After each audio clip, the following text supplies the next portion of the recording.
Hello, my friends. What we are witnessing now is not another episode in a long, inconclusive war, nor merely a diplomatic maneuver dressed up as a peace initiative. We are watching the slow, unavoidable exposure of a failed Project Ukraine as a Western proxy and the collapse of the illusions that sustained it. The meeting between Volodymyr Zelensky and Donald Trump at Mar-a-Lago, portrayed by some as decisive diplomacy, is in reality a moment of strategic desperation. Zelensky does not arrive as a leader with leverage. He arrives as the head of a regime that has exhausted its military reserves, squandered Western resources, and lost the initiative on every meaningful battlefield axis. The fact that the meeting was advanced in time is not a trivial scheduling detail. It is a signal of urgency bordering on panic. Contrast this with the posture of the Russian Federation. While Western media obsesses over personalities and optics, Moscow operates from a position of structural strength. Russia does not need a theatrical breakthrough. Time, geography, logistics, and military reality all work in its favor. This is why I place no analytical weight on intermediaries, emissaries, or media narratives. My confidence rests with Vladimir Putin, because he understands something his adversaries consistently fail to grasp. Wars are not won by press conferences, elections, or symbolic gestures. They are won by destroying the enemy's capacity to resist. Sergei Lavrov's statements, released deliberately on the eve of the Zelensky-Trump meeting, were not rhetorical flourishes. They were strategic clarifications. When Lavrov says that the Zelensky regime shows no willingness to engage in constructive negotiations, he is stating a fact borne out by years of deception from Minsk to Istanbul. Ukraine has repeatedly used diplomacy as a stalling tactic, never as a path to settlement. Lavrov's assertion that Russia has firmly seized the strategic initiative is not propaganda. It is an observable military reality.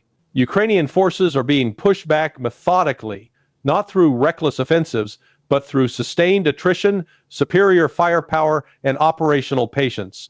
Russia is fighting the war it prepared for, not the war Western planners imagined. Europe, meanwhile, has exposed itself as the primary obstacle to peace.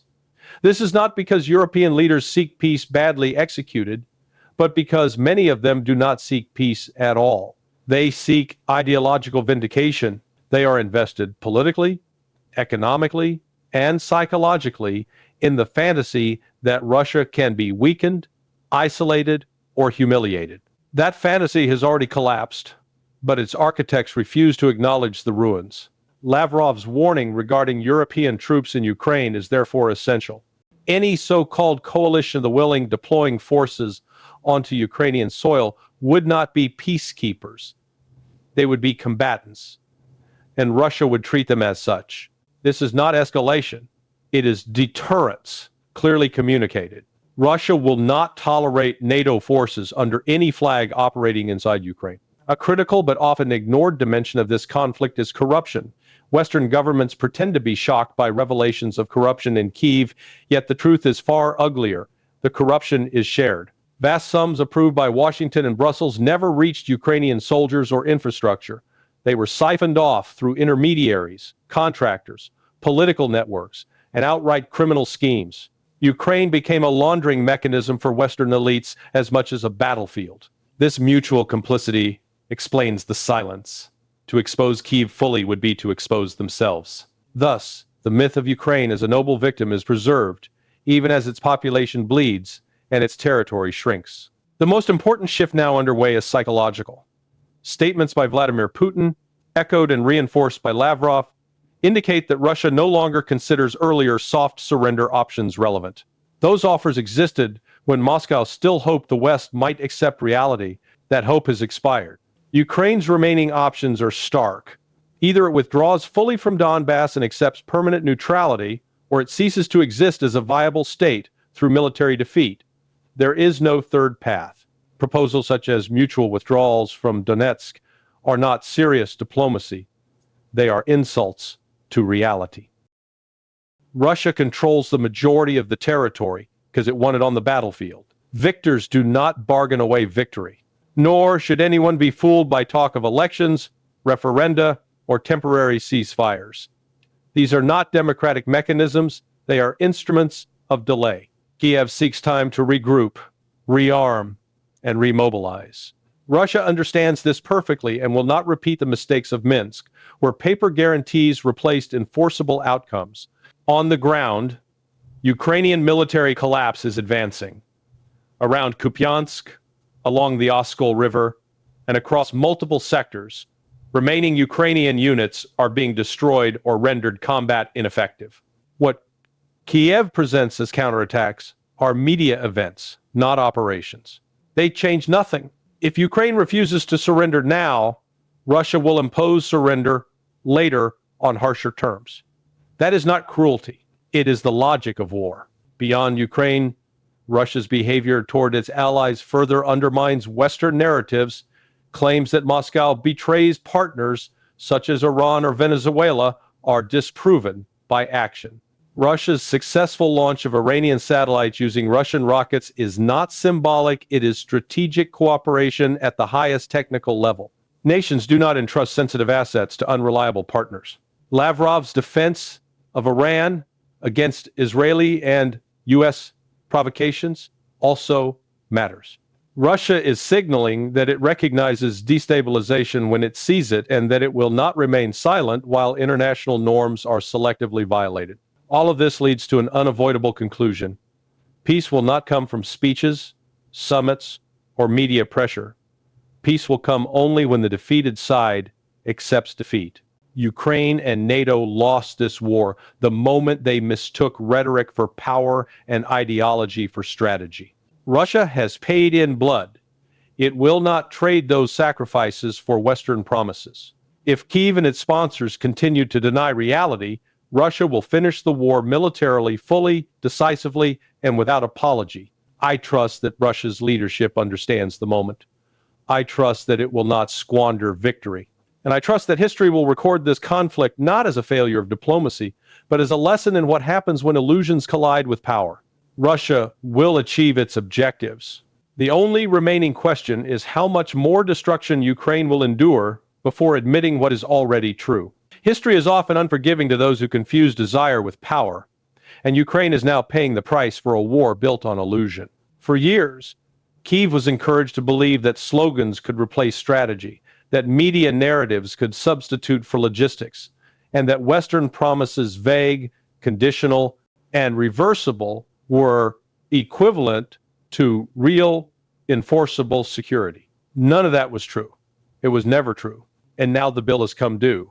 Russia, by contrast, never fought this war for appearances. It fought for outcomes. It absorbed sanctions, ridicule, propaganda, and misrepresentation, while steadily dismantling Ukraine's military capacity piece by piece. Moscow understood from the outset that time favors the side with resources, industrial depth, strategic patience, and a population prepared for sacrifice. The West underestimated all four. Ukraine paid the cost for that miscalculation. What remains now is not a question of if Russia will prevail, but how and under what conditions. Every day, Kyiv delays the inevitable. The terms worsen. Every rejected offer, every staged counteroffensive, every performative appeal to Western audiences narrows Ukraine's remaining room to maneuver. Wars do not end when one side feels morally validated. They end when one side can no longer resist. Ukraine is approaching that point rapidly. The tragedy is not that Ukraine is losing. The tragedy is that it was led to believe it could win a war it was structurally incapable of sustaining. Its population was mobilized not for national survival, but for a geopolitical experiment designed in Washington, Brussels, and London. When that experiment failed, responsibility was quietly deflected while Ukrainians continued to die. Russia will not repeat the mistakes of the past. There will be no Minsk III, no cosmetic ceasefire, no ambiguous guarantees that allow the defeated side to rearm under a different pretext.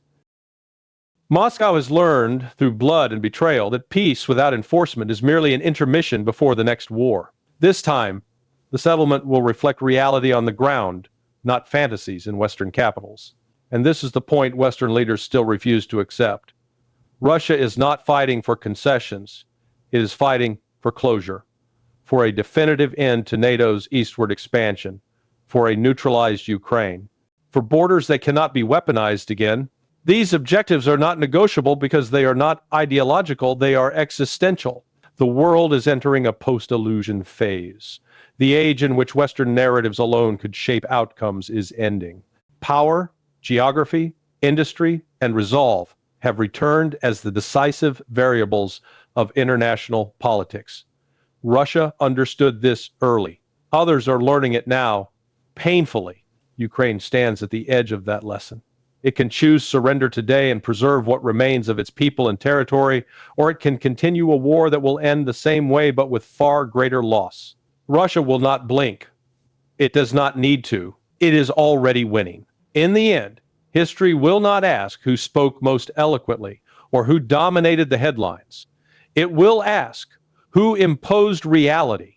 And on that score, the answer is already clear. I want to be absolutely clear from the outset.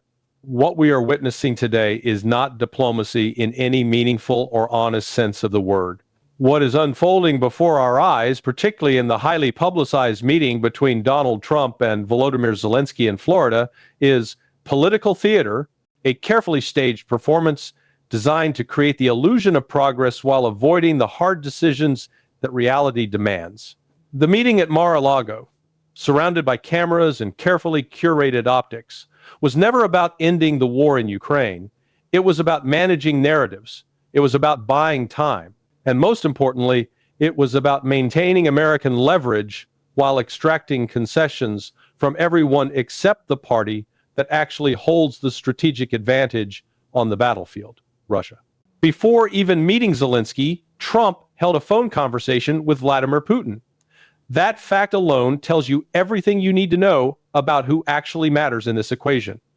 Putin is the adult in the room. He is the one making strategic decisions based on long-term national interests, not emotional impulses, domestic polling, or media theatrics. According to official Russian sources, the phone call lasted over an hour and included cordial exchanges and holiday greetings. But beneath the polite language was a clear message.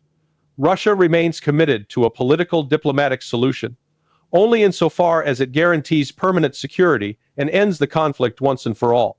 Not a pause, not a freeze, not a Minsk-style deception, a final settlement. Trump, for his part, continues to present himself as a peacemaker, even suggesting publicly that the United States is compensating for the failures of the United Nations. This is an extraordinary claim, considering that Washington is the principal architect of the very conflicts it now pretends to resolve. Ukraine is not an accident. It is the result of decades of NATO expansion, regime manipulation, and strategic provocation. Zelensky, meanwhile, arrived at the meeting visibly constrained, carefully avoiding public statements. This silence was not statesmanship, it was fear. He knows that without unconditional Western support, his regime collapses, and yet, even now, he refuses to accept reality. Ukraine has lost the initiative. It has lost strategic depth. It has lost manpower, territory, and credibility. Let us be brutally honest. Russia has already conceded as much as it reasonably can.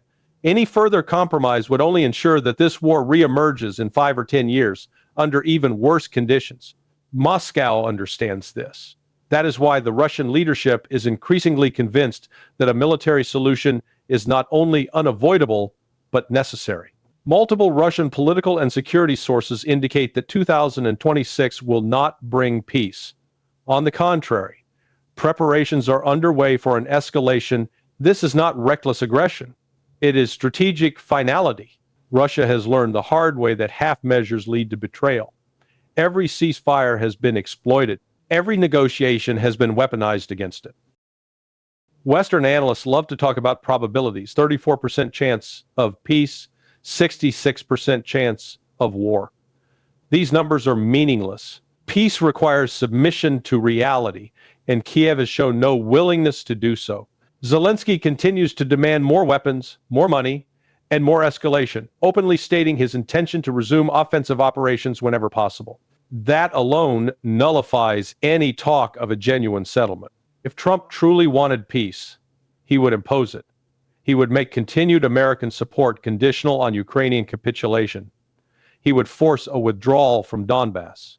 He would acknowledge Russian sovereignty over territories secured through blood and sacrifice. But he will not do this because the American political system is incapable of accepting defeat even when defeat is already a fact. There is also a broader context that cannot be ignored. While Ukraine dominates headlines, other fronts are shifting. In the Middle East, Israel continues its campaign of violence with full Western backing, despite mounting evidence of war crimes and international arrest warrants. Yemen has declared Israeli assets legitimate targets. Iran, Saudi Arabia, and the Gulf states are repositioning. Africa, Latin America, and Asia are increasingly rejecting Western diktats. Venezuela, despite sanctions and economic warfare, continues to grow. Its people live, work, vacation, and raise families, directly contradicting the apocalyptic narratives promoted by Western media. This reality terrifies Washington because it proves that resistance is possible. The same applies to Russia. Despite unprecedented sanctions, Russia has stabilized its economy, expanded its industrial base, and strengthened its alliances. The ruble still trades, energy still flows, society still functions, and most importantly, the Russian state has retained legitimacy in the eyes of its people. History will not be kind to the United States or its European vassals. When this war is finally judged, it will be clear that Russia repeatedly offered fair and reasonable terms. It will be clear that Ukraine was used as a proxy, then discarded, and it will be clear that the West chose pride over peace. This conflict must end now, and it must end permanently. Any solution that leaves Ukraine alive but armed is not a solution. It is a deferred catastrophe. Russia knows this. Putin has said it repeatedly. There will be no reset button, no second chances, no more illusions. The choice is stark. Accept reality today or face a far harsher reckoning tomorrow. And that responsibility lies squarely with Washington.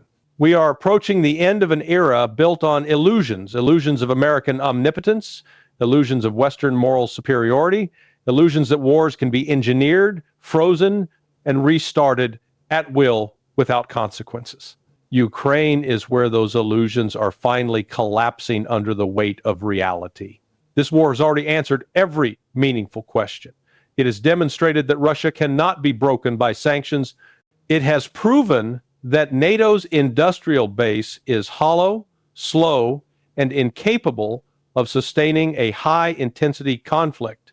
It has exposed the myth that Western weapons, Western doctrine, and Western values automatically translate into battlefield success. They do not. Not against a state that understands history, geography, logistics, and the meaning of national survival. What remains now is not a negotiation problem, but a psychological one. The United States and its European satellites are struggling to accept defeat, not a sudden defeat, but a grinding, undeniable strategic failure that no amount of public relations can conceal.